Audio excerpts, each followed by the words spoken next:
श्रीगोविन्दं प्रपद्येऽहं दीनानुग्रहकारकम् वन्दे मुकुन्दमरविन्ददलायताक्षम् कुन्देन्दुशङ्खदशनं शिशुगोपवेशम् इन्द्रादिदेवगणवन्दितपादपीठम् वृन्दावनालयमहं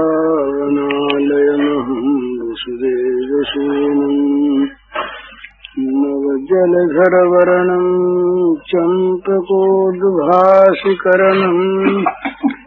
विकसितनलिनास्यं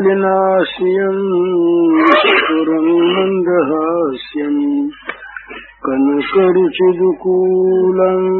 चारुबर्हावचूलम्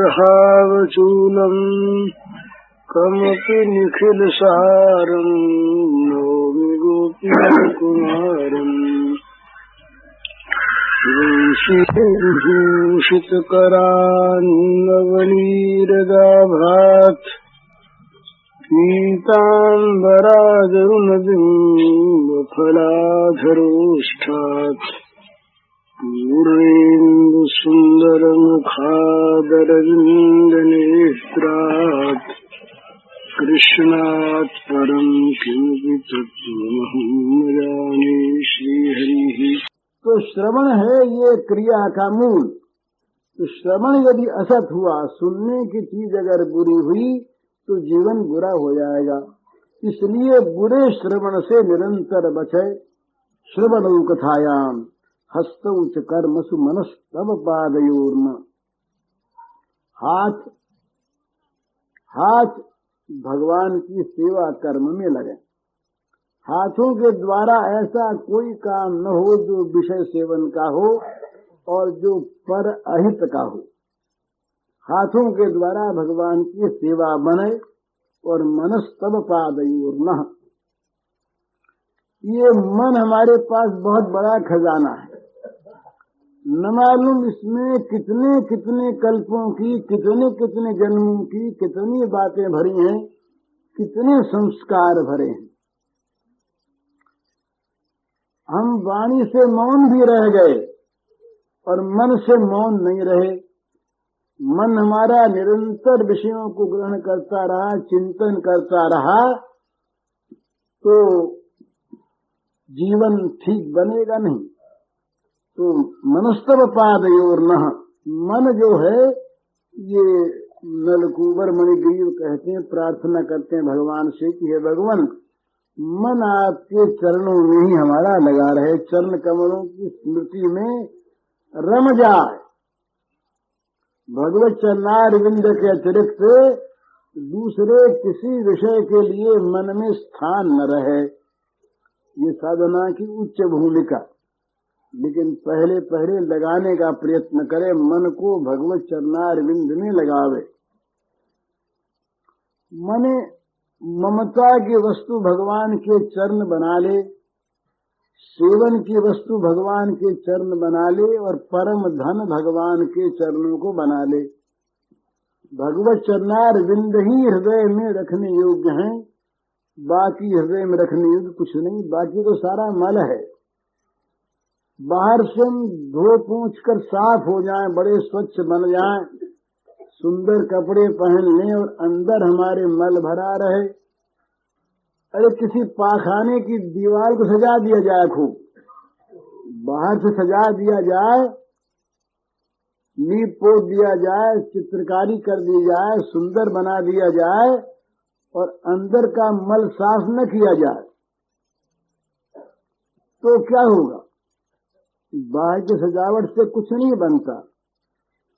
तो सजना चाहिए मन, स्वच्छ होना चाहिए मन, संस्कृत होना चाहिए मन और सुशोभित होना चाहिए मन।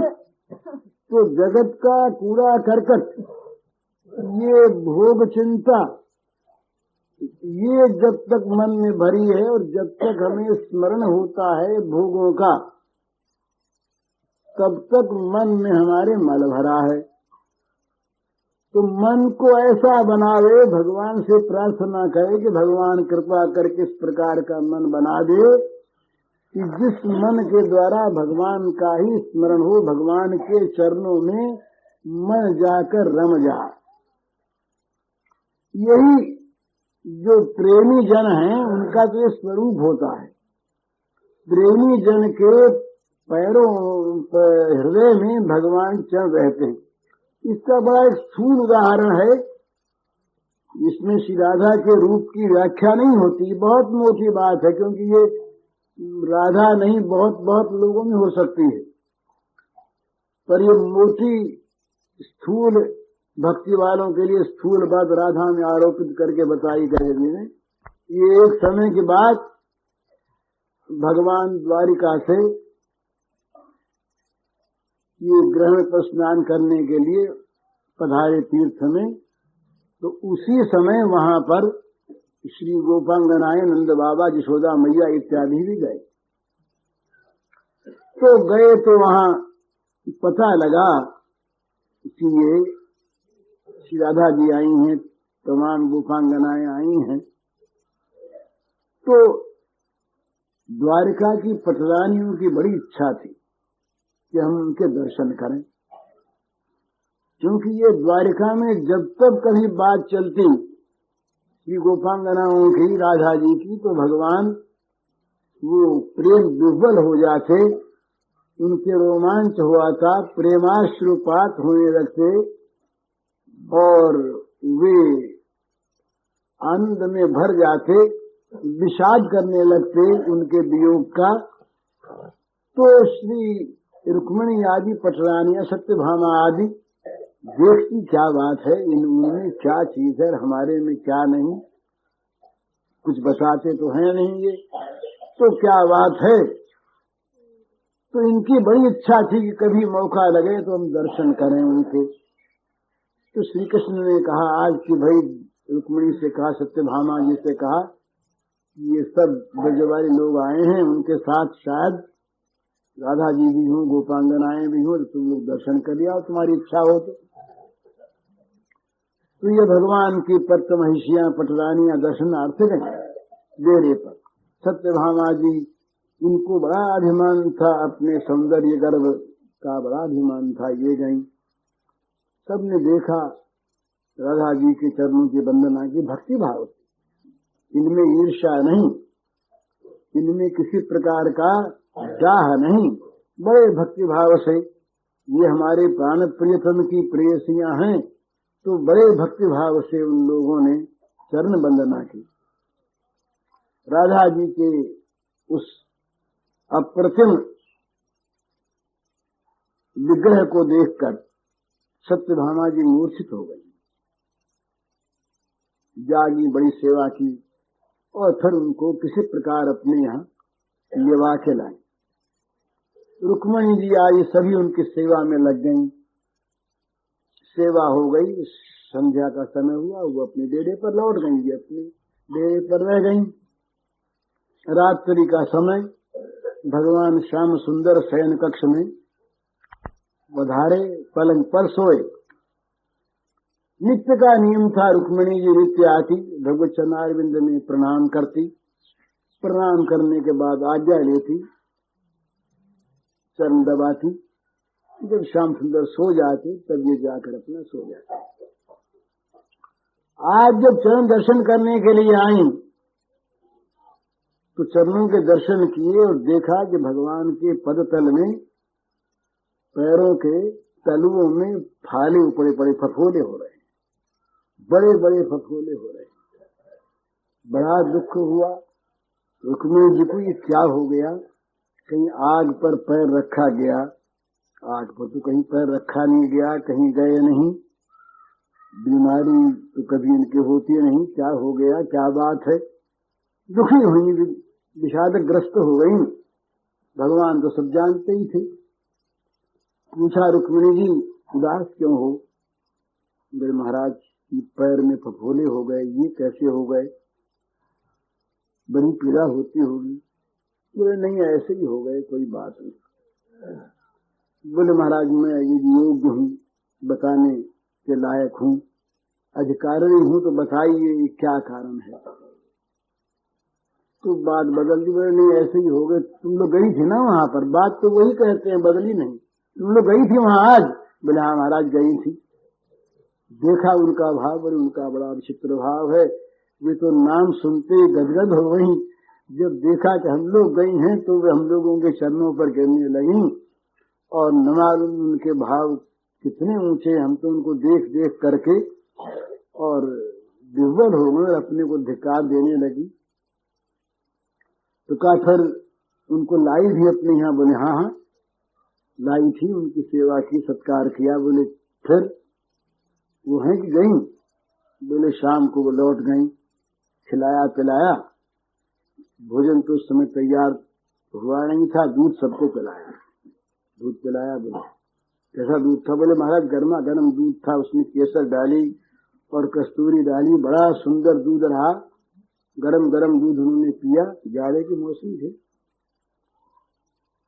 तो बोले रुक्मिणी बताओ। बोले तुम्हारे उस दूध ने हमारे चरणों में फफोले कर दिए।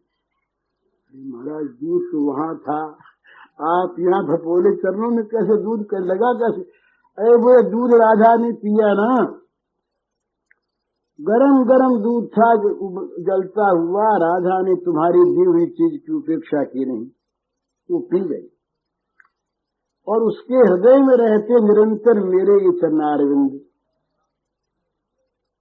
भाव से नहीं प्रत्यक्ष रूप से रहते हैं, साकार रूप से रहते हैं। तो गरम दूध का ताप लग के मेरे चरण जल गए और उसके फफोले। रुक्मिणी जी तो सुन करके अबाक रह गई कि वाह, हम लोगों में ये भाव कहाँ है?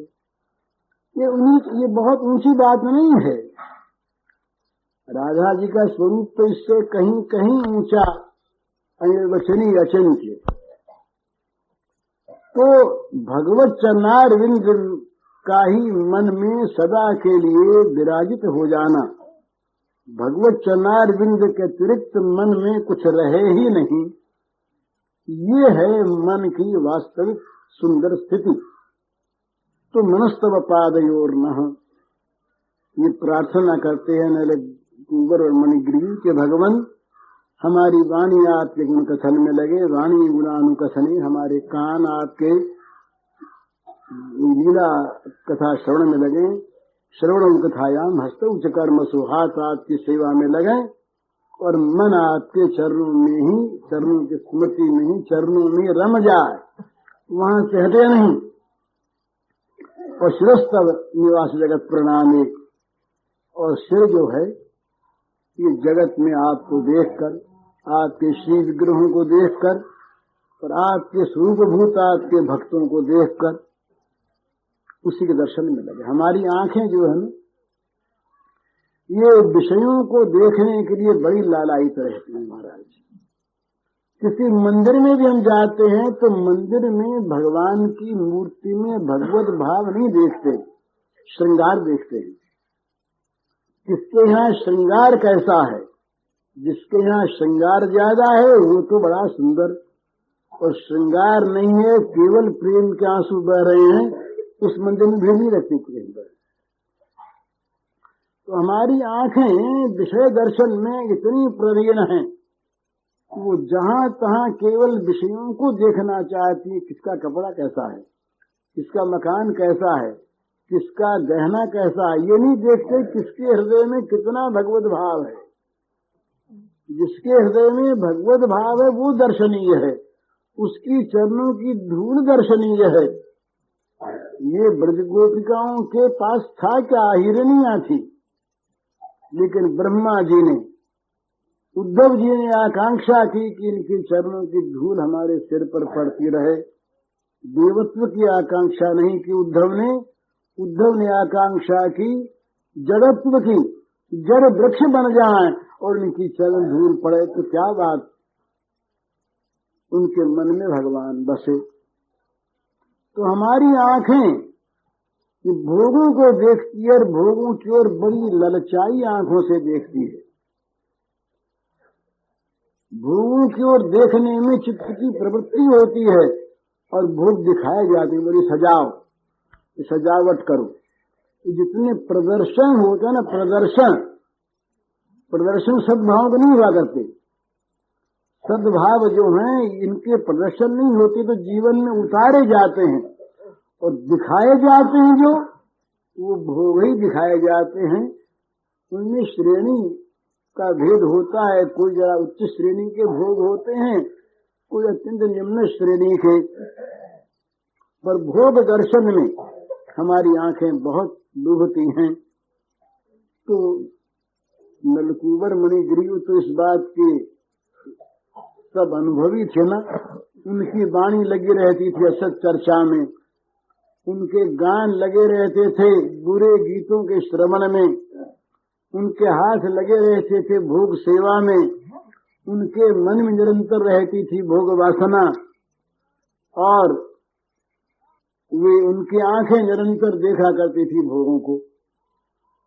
तो अपने बहाने वो सारे जगत का कल्याण करने के लिए मानो भगवान से प्रार्थना कर रहे हैं कि भगवान ऐसा करो, हम और प्रत्यक्ष सेवा के अधिकारी नहीं, हमारी वाणी आपके गुण कथन में लगे, हमारे कान आपके गुण श्रवण में लगे, हमारे हाथ आपकी सेवा में लगे रहें, हमारे मन केवल आपके चरणों की स्मृति में ही विलीन हो जाएं, हमारा सिर सारे जगत में निवास करने वाले आपके चरणों में प्रणमित हो, आपके भक्तों के दर्शन हम करते रहें। ये उन्होंने वरदान मांगा। बोले भाई इसका फल क्या चाहते हो? बोले कुछ नहीं महाराज, वांछा वही किमपि ना परमार्थ बंधु तत्पाद पंकज पराग निषेध श्रृंगार। महाराज कुछ नहीं, हमें और कुछ नहीं चाहिए, बस इतनी अभिलाषा है कि आपके चरण कमलों से झरते हुए मकरंद का जो निरंतर पान करते हैं उन भक्तों का संग हमें मिलता है, बस और कुछ नहीं चाहिए। इतना कहा, इतना कह करके और उनको तो ये भय हो गया कि कहीं ये गोप बालक इनकी बाल लीला के खेल में हमने विघ्न डाला, ये कहीं भक्ता अपराध हो रहा हो तो भागो यहाँ से। तो इतना सुखदेव जी कहते इत्थम संकृताभ्याम भगवान गोकुलेश्वर दामना चूरू खले बद्ध प्रसन्ना गुह्यकौ।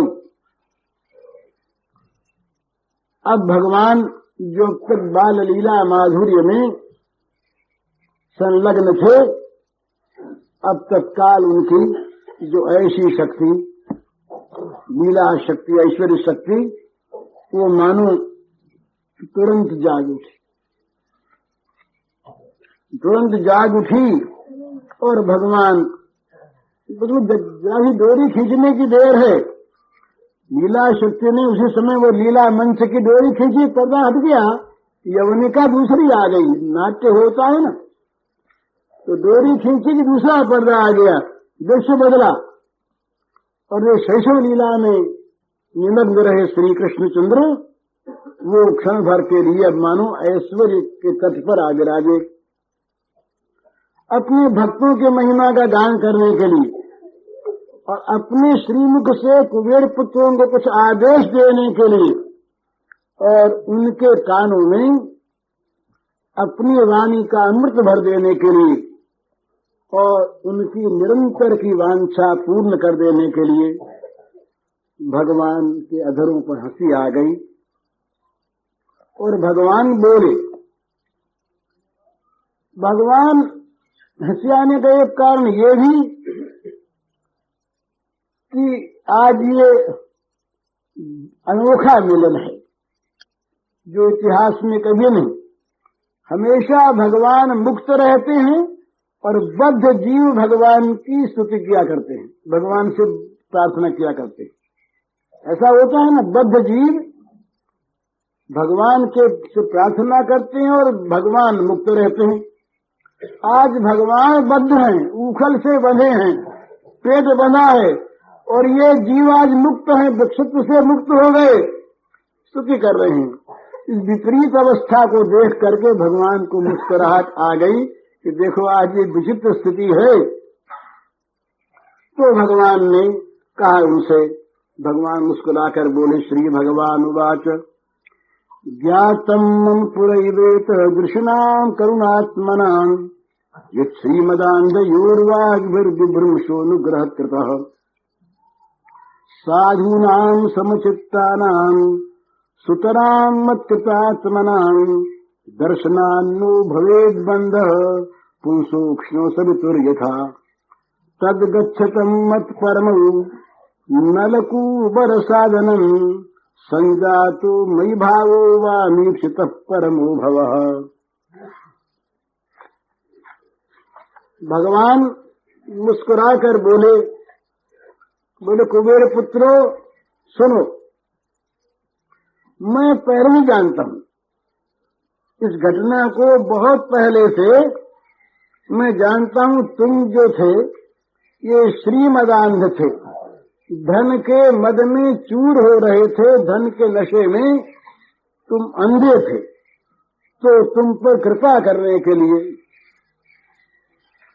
तुम्हारे इस मद दोष को दूर करने के लिए, तुम्हारे रोग को मिटाने के लिए देवर्षि ने तुम पर कृपा की और शाप के रूप में तुमको उचित औषध दे करके तुमको श्रीमद से भ्रष्ट कर दिया। ये सब मुझे पता है। अब उन ऋषि की कृपा से अब तुम्हारे भव प्रवाह का अंत हो गया। ये भव प्रवाह में सब बह रहे हैं, भव सागर का ये इसमें बह रहे हैं, मरते हैं, जन्मते हैं, संसार में आते हैं, फिर जाते हैं, मिलता है, मिलना है, बिछुड़ना है। तो ये भगवान ने कहा कि अब हे कुबेर पुत्रो तुम जाओ, तुम्हारे इस भव प्रवाह का अंत हो गया। ये भी देवर्षि की तुम पर कृपा, उन्हीं का प्रसाद अनुग्रह समझो। असल में तुम मुक्त उसी दिन हो गए जिस दिन तुमको उनके दर्शन हुए। जैसे सूर्योदय होते ही अंधकार नेत्रों का सारा विलुप्त हो जाता है, वैसे ही जो समचित्त हैं, जो भगवान में एकांत निष्ठा वाले हैं, जो भगवान के प्रेमी हैं, ऐसे महापुरुषों का दर्शन होते ही यथार्थ में उसी समय जीव का अंधकार भवबंधन नष्ट हो जाता है। तुम्हारा नष्ट उसी दिन हो गया। तुमको ये जो वृक्ष की योनि दी गई, ये तो भवबंधन मिटाने के लिए नहीं, मेरे परम प्रेम की प्राप्ति कराने के लिए। भवबंधन नष्ट होना ये दूसरी बात, इसमें मुक्ति मिलती है, मुक्ति ददामि, भगवान दे देते हैं। परंतु भगवान का प्रेम मिलना ये बड़ा दुष्कर है। तो भगवान ने कहा कि नारद जी ने ये तुम पर बड़ी कृपा की, तुमको जो तरयोनि की, वृक्षयोनि की प्राप्ति कराई, इसलिए नहीं कि तुम्हारा बंधन कट जाए, बंधन तो उसी समय कट गया। ये तो मेरी जो परा भक्ति है, परमा भक्ति, प्रेमा भक्ति, उसकी प्राप्ति के लिए महापुरुषों का, महात्माओं का, सच्चे महात्माओं का सदा किसी को समागम हो जाए फिर बंधन भी हो जाए, यह असंभव बात है। सारे बंधन तुम्हारे टूट गए और अब तुमको मेरी जो अनन्य रति है वो भी प्राप्त हो गई, जो तुम चाहते थे। अब तुम्हें संसार में फिर से पतन होने का कोई भय नहीं रहा। तुम अनंत काल तक मुझ में परायण हुए रहोगे, तुम अपने भवन को जाओ। तब बोले हरि करुणा धाम, पूरन भये तुम्हारे काम। नारद प्रीतम भक्त हमारो, तुम पर कियो अनुग्रह भारो। मोह भक्तन को यह स्वभाव, जैसे उदित हो दिन राव। सहजे निबिड़ति मर को हरें, अवर बहुत मंगल विस्तरें। पुनि बोले हरि सब गुण शिव, हे नलकूबर हे मणिग्रीव। अब तुम गवन भवन को करो, मोह माया डरते जिन डरो। जाओ। नलकूबर मणिग्रीव कृतार्थ हो गए, उनके प्राण हर्षातिरेक से, सच्चे आनंद से, विषयानंद सच्चा आनंद नहीं जो अब मिलता है कल चला जाता है और अंत में जो विष का काम देता है। जितने भी भोग के आनंद हैं वो भोग काल में मालूम होते हैं मुझ सरीखे मीठे, तो उनका फल होता है विष के समान। तो मणिकुबर और नलकुबर और मणिग्रीव ये आज कृतार्थ हो गए, हमेशा के लिए आनंद में भर गए। अब भगवान ने कह दिया जाओ, अब तो क्षण भर भी वहां ठहर नहीं सकते। और फिर देखा कि ये जितने शिशु तो सब चुपचाप खड़े हैं, बच्चे सब चुपचाप है, चारों ओर बोल नहीं रहे हैं, तो देख रहे हैं ये क्या क्या बड़बड़ा रहे हैं ये लोग। और इसने हमारे कन्हैया ने इनसे क्या कहा, समझे तो नहीं कुछ भी। तो फिर उन्होंने क्या किया कि उखल में बंधे श्री कृष्ण की परिक्रमा की, फिर दूर से हाथ जोड़े, रहा नहीं गया। बच्चे तो डरते रहे, पर ये देवता रहे तो उनके चारों ओर लगे दूर नहीं है, 4 7 7 8 फेरी उनके भी बच्चों के। और फेरी दे करके जहां जहां वो थे उनके चरणों की धूल लेके अपने मस्तक पर लगाई, सखाओं की चरण धूल। इत्युक्तो तो परिक्रम्य प्रणम्य च पुनः पुनः बद्धो लूखल मामंत्र जगमुर दिशमुत्तराम।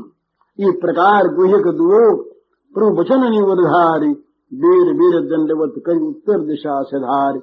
बार बार दंडवत करके ये उत्तर दिशा की ओर चल दिए। तो मानो ब्रजपुर के रोम रोम से कण कण से धन्य धन्य की ध्वनि जाग उठी। धन्य धन्य ऋषि साप हमारे, आदि अनादि निगम नहीं जानत, ते हरि प्रकट देह ब्रज धारे। धन्य नंद धन्य मातु जशोदा, धन्य आंगन खेलत भय बारे। धन्य श्याम धन्य दाम बंधाई। उन्होंने जाते समय उखल को प्रणाम किया, जो उखल भगवान से बंधी उसको प्रणाम किया, रस्सी को प्रणाम किया। उखल भी धन्य रस्सी भी धन्य हो गई। धन्य श्याम धन्य दाम बंधाए, धन्य उखल धन्य माखन प्यारे। दीन बंधु करुणा निधि हो प्रभु, राख ले हम शरण तिहारे। सूर श्याम के चरण शीस धरी, अस्तुत कर निज धाम से धारे। इस प्रकार वे तो अपने धाम को गए। अब यहाँ नई लीला हुई। अभी जब वृक्ष गिरे थे ना, तो बड़ा शब्द हुआ था। ये भागवत में आया, ये बड़ा शब्द हुआ। तो लेकिन अब तक वो शब्द निस्तब्ध रहा। शब्द तो हुआ और सारा देव समाज उससे कंपित हो गया। सब जगह ये चीज हुई, पर भगवान की योग माया ने इस ध्वनि को ब्रज के धरातल पर प्रकट नहीं होने दिया। अब तक मैया आ जाती और नंद बाबा दौड़े आ जाते, सब सखियां आ जाती, तो इन विचारों का स्तवन और ये उपदेश कैसे होता। तो भगवान की योग माया शक्ति ने न मालूम कितना समय लगा होगा, उतने काल तक ये ब्रजपुर ये नीरव रहा, निशब्द रहा। यहाँ कोई शब्द नहीं हुआ। बीच में शब्द होता था, वो मैया दूध बिलोर उसके कंकनों का शब्द होता, वो बीच बीच में गान करती उनका शब्द होता, वो बजराज महिषी के नूपुर का रव होता। ये शब्द तो होते, पर ये शब्द नहीं हुआ। अब जब ये दोनों नलकुबर और मणिग्रीव स्तवन करके भगवान का वर प्राप्त करके आदेश प्राप्त, और अब ये शब्द हुआ तो वहां तो निष्ठा शंका हो गई। अरे वो चुना बरसाया था, बड़ा शब्द हुआ था। पूतना नीचे गिरी, बड़ा शब्द हुआ था। और वो जब शकट गिरा, शकटासुर, तब बड़ा शब्द हुआ। तो ये शब्द जो हुआ, जरूर कोई न कोई राक्षस आया है, उत्पात है। अब याद आ रही, मेरा नीलमणि कहाँ गया, श्याम सुंदर कहाँ गया। मैया भागी वहां से। अब मैया के प्राण कंठागत आ गए। मैया की धमनियों में रक्त प्रवाह न रहने पर भी वो चली और जाकर पत्थर के जो खड़ी रह गई। क्षण भर भी नहीं लगा, तमाम गोप सुंदरियां आसपास की गोपियों से बाबा का आंगन भर गया, नंद बाबा का। गोप समुदाय भी आ गए। कहते हैं कि जो ब्रज है ना, ये भगवान का धाम, इस साया उस समय चेतन रहा। गिरिराज दूर थे, बड़ा भारी वन बीच में था, ब्रजपुर की बड़ी उत्तुंग अट्टालिकाएं थीं, पर यहाँ देश काल का भेद नहीं है। ये तो चिन्मय देश काल है ना।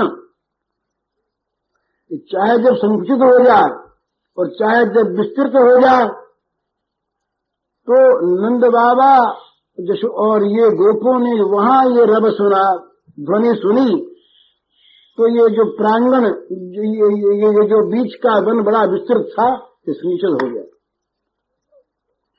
और मानो दरवाजे पर ही थे। इस प्रकार से वे सब वहां पूर्ववासी सब आ गए, हजारों, और आंगन इतना बड़ा हो गया कि सब उसमें खड़े हो गए। अब आकर के देखने लगे, हो क्या गया?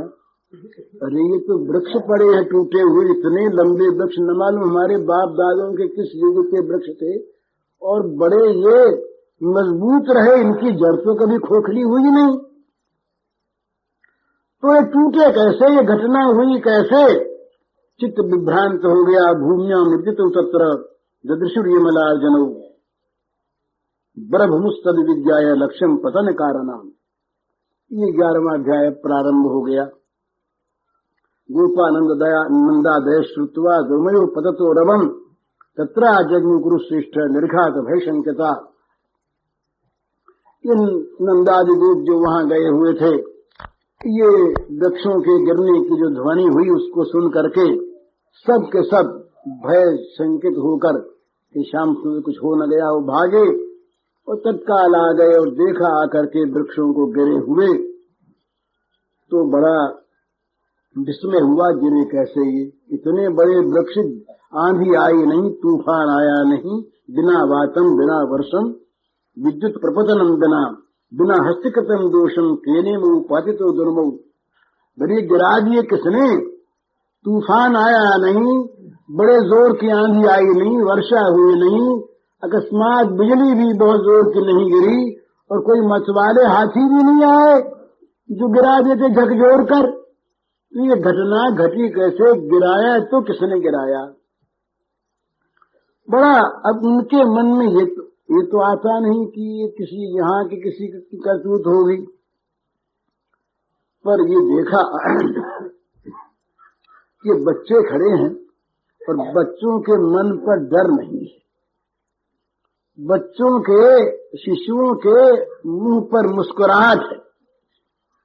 तो इनके मन में आया कि कन्हैया तो मजे में है। अगर कन्हैया मजे में न होता, उसको कुछ हो गया होता, तो ये बच्चों का मुख प्रसन्न नहीं होता। इनके मुख पर 3 मुद्रा है, प्रसन्नता है, आश्चर्य है, और जल्दी से कन्हैया की करतूत कहने की त्वरा लगी। बाबा से कह देंगे सब सारा काम इसने किया है। तो पर कन्हैया दिखा नहीं। तो एक बच्चा आ गया, हाथ पकड़ के बोले, देख बाबा, देख देख देख देख देख, देख वो बैठा। तो ब्रजराज ने देखा, आगे बढ़े, दंग रह गए, देखकर कल्पना थी नहीं।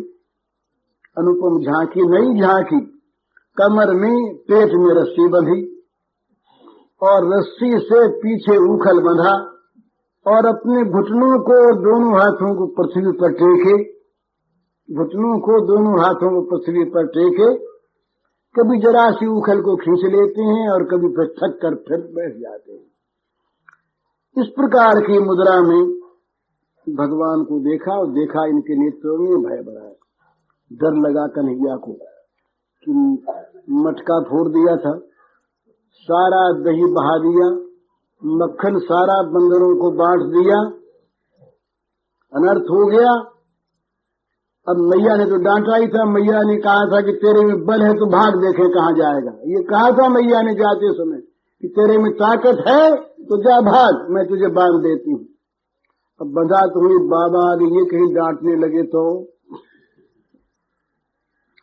डर गए श्याम सुंदर कि बाबा ने कहीं आके डांटा तो बड़ी मुश्किल होगी। अब तो मैया डांटती तब तो बाबा के पास चले जाते, बाबा की गोद में घुस जाते बंधे हुए, और बाबा इन्हें देखा ये सब क्या हो गया, और कहीं इनसे कह दिया होगा सबने कि आज कन्हैया ने बड़ा उधम मचाया, बड़ा नटखट है, तमाम मटके फोड़ डाले, और हजारों जो पहले के घड़े थे तमाम नष्ट कर दिए इसने, बड़ा उत्पाती है ये उधमी।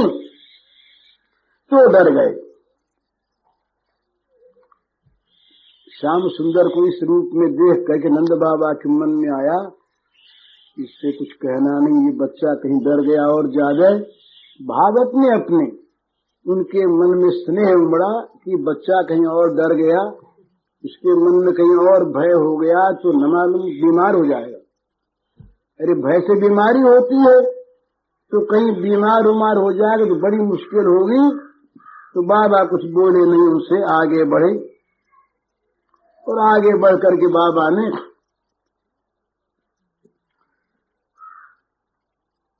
मन में यही आया, पहले हे नारायण, हाथ जोड़ लिए, हे नारायण तेने रक्षा की बच्चे की। ऊखल से बंधा बेचारा भाग सकता ही नहीं था, और ये पेड़ गिरे, कहीं डाली वाली गिर गई होती तो आज क्या अनर्थ हो जाता। आज तो पर ये अच्छा, फिर पास जा करके बाबा कुछ बोले नहीं, मुंह पर जरा मुस्कुराहट बाबा के आगे। बाबा ने देख के हंसा, कहीं बच्चा मन में डर न जाए तो हंस दिए नंद बाबा देख करके। ऊखल को तो श्याम सुंदर समझा कि बाबा हंस रहे हैं, खींचेंगे तो नहीं, मारेंगे तो नहीं। तो अब ये उदास से हो गए कि देखो, इशारा किया, देखो मैया ने बांध दिया, और बाबा देखो मैं बंधा पड़ा हूं। तो अब ये पास आगे, डर निकल गया, करुणा आ गई मन में, बाबा के प्रति विश्वास हो गया। ये पास गए, पास जाकर के तमाम अंगों को देखा, कहीं चोट तो नहीं लग गई। हाथ फिरा के नंद बाबा में पैरों को देखा, हाथों को देखा, पीठ को देखा, सिर को देखा, कहीं खरोंच भी नहीं। दर्द तो नहीं है बेटा? तो ये बोले बाबा दर्द तो नहीं है, पर मैया ने बांध दिया। बाबा ने मानो सुनी नहीं बात, मैया ने बांध दिया। तो अब ब्रजराज जो हैं ये नारायण की उपासना करने लगे। ये भगवान ने बड़ा अच्छा किया, नारायण की बड़ी कृपा हुई, तो नारायण की कृपा से ही और ये बच गया, नहीं तो आज बचने की कोई संभावना थी नहीं। अब सोचने लगे कि फिर ये वृक्ष गिरे कैसे। वृक्षों गिरने का तो कोई कारण होना चाहिए ना, गिरने का तो कोई कारण होना चाहिए। वृक्ष गिर क्यों गए? सुरूखलम विकर्षंतम दामना बद्धम च बालकम कस्यदम कुत आश्चर्य मुत्पातित कातराः। बड़ा मन में उनका आश्चर्य हुआ कि कहीं किसी महाबली दैत्य का तो उत्पात नहीं है, किसी दानव ने तो आकर ये दशा नहीं कर दी, ये बेचारा बंधा हुआ उखल के। तो इतने जब बच्चे ने देखा कि बाबा तो राजी है, और बाबा के मन में गुस्सा नहीं है, ये न हम पर खींचेंगे, श्याम सुंदर पर नहीं खींचे, हम पे क्या खींचेंगे? हम तो कह देंगे बाबा हम क्या करें, मैया ने बांध दिया तो हम तो इसको बचाते रहे, बाबा हम क्या करेंगे, बाबा हम पर प्रसन्न होंगे।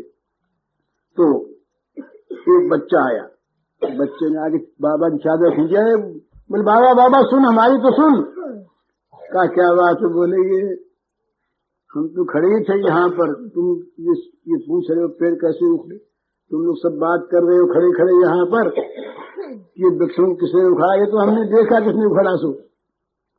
तो बाबा ने पूछा बताओ किसने उखाड़ा? अरे बोले बाबा इस कन्हैया ने वृक्ष ये पेड़ उखाड़ दी। कन्हैया ने कैसे उखाड़ दी? अरे बाबा हम तो साथ रहे ना, मैया का डर तो था मारेगी, पर देख रहे थे छिप करके, मैया तो चली गई। तो इसने कहा हमसे कि भाई अब हमको खोलो। तो हमने बड़ी चेष्टा की, गांठ खुली नहीं। और ये बेचारा इसके नन्हे नन्हे हाथ, इसने पीछे हाथ किया तो उखल की गांठ से इसके हाथ नहीं पहुंचे, उधर गांठ लगी, इधर तो मैया ने लगाई नहीं। तो उसने कहा कि एक काम करो, तुम पीछे से ठेलो और मैं खींचता हूं उखल को, जाके फंसा देंगे इसको किसी प्रकार से अर्जुन के पेड़ों में, तो झटके से टूट जाएगी रस्सी, तो बंधन खुल जाए, फिर अपने भाग चलेंगे मजे में। तो बोले बाबा हमने तो ठेला दिया पीछे से और इसने खींचा। इसने क्या किया बाबा, बड़ा चतुर है ये। इसने क्या किया कि अंदर गया और बाला ऊचुर ने लेती तिर्यगत मुरुखलम विकर्षता मध्य न पुरुष तु चक्षुमहि। बच्चों ने कहा कि इसने क्या किया कि जाकर के पास उछल के उधर चला गया, पेड़ों के बीच में जो जगह थी, छेद था, उससे उधर निकल गया उस चीर से, और बाबा उखल तिरछी हो गई। तिरछी होकर के अटक गई। इसने दिया एक झटका, डोरी खींची कि तरह आकर टूट गए। बाबा तो सुन के हंसने लगे, बोले देखो ये बच्चे की बात ना हो रही। इतने में तोक आया, तोक ये नंदन का बेटा था। तोक आया, इसने कहा अरे बड़े बाबा इतनी में एक और खेल हुआ। इन पेड़ों में से दो देवता निकले और बाबा वो जल रहे थे आग की तरह से। हम तो देख करके डर गए कि ये आग कहां से निकल जाए। इसमें से पर आग में दो आदमी दिखे और बड़े बाबा लंबे चौड़े थे, तुम लोगों से बड़े लंबे, और तमाम उनके मालूम क्या उन्होंने पहन रखा था, चमचमा रहा था सब, उनकी देह चमचमाती, उनके गहने चमचमाते। तो बाबा वो दो निकली और वो निकल करके इस कन्हैया के चरणों पर गिरने लगे। कन्हैया हंसता और वो चरणों पर गिरते। और फिर बाबा हम तो समझाया नहीं, बहुत देर तक हाथ जोड़े कन्हैया के सामने गीत गाते रहे। क्या गाते पता नहीं। और फिर बाबा इस कन्हैया ने भी हाथ नचा नचा कर यूं कर करके कुछ कुछ बातें कही उससे। अब बाबा क्या कहा सो तो हमको पता नहीं, पर कहा जरूर। तो वो गाते रहे और ये कहते। और फिर बाबा तो इतने में सुबह उठा, बोले बाबा देखो मैं बताऊं बाबा, हम सबने यही देखा कि दोनों निकले, कन्हैया से बात है कि फिर हाथ जोड़ करके उन्होंने क्या किया कि कन्हैया की फेरी दी, इस कन्हैया की फेरी दी चारों तरफ।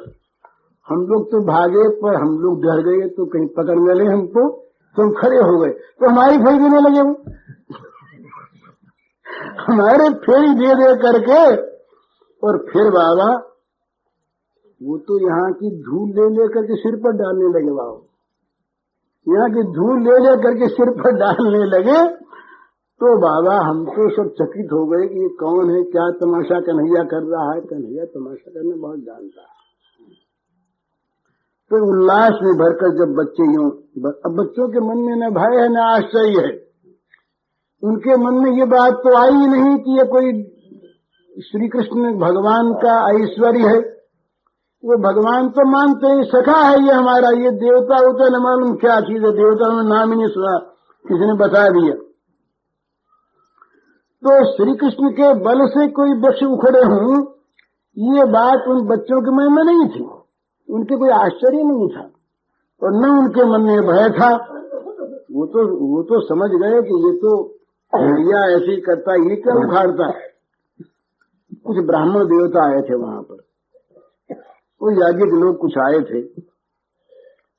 उन याज्ञिकों के मन में बात जची नहीं। वे अब समझने लगे कि क्या बात है, ये बच्चा तो उखाड़ सकता नहीं और इसमें कोई ईश्वरता हो सो है नहीं। ये भक्त नहीं होते हैं ना, जो केवल विद्वान होते हैं, वो फंसते हैं तर्क जाल में। ये दिखलाया